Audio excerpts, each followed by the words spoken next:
আবু সাইদকে হত্যার কথা বলে সেখানে একটা ভিডিও দেখালো।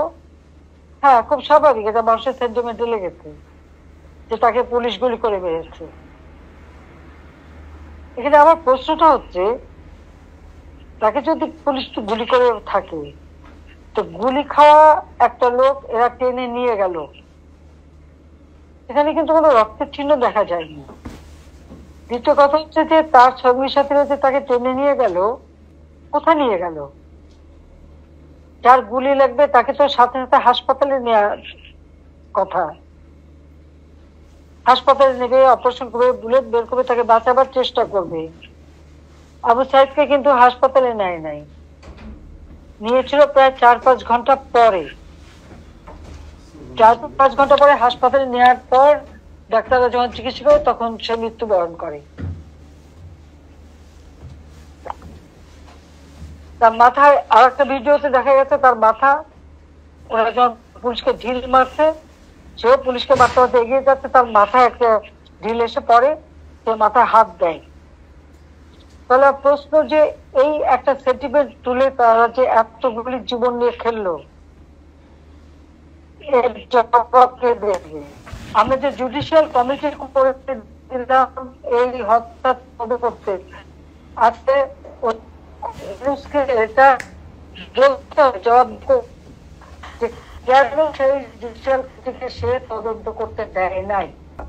আসলে এরা, আমি ডিজিটাল বাংলাদেশ করেছি, আর সেই ডিজিটাল বাংলাদেশের সুযোগ নিয়ে এরা বিভিন্ন অপপ্রচার করে এবং কোটার নামে আন্দোলন করে তারা এদেরকে বিভ্রান্ত করেছে।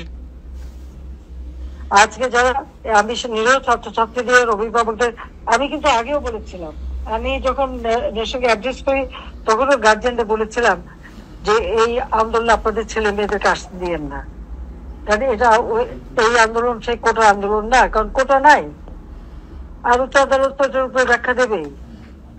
তখন আমি আহ্বান করেছিলাম, আর এখন আমি বলবো যে নিরীহ ছাত্রছাত্রীদেরকে বিভ্রান্ত করা হয়েছিল, আজকে তারা যখন এটা বুঝতে পারছে যে তাদেরকে ব্যবহার করা হয়েছে, শুধু এই ছাত্রছাত্রী কেন, এদের সবাই বিভিন্ন শ্রেণীর লোকিত নেমে পড়েছিল কোটা কোটা করে, যখন কোনো ইস্যুই না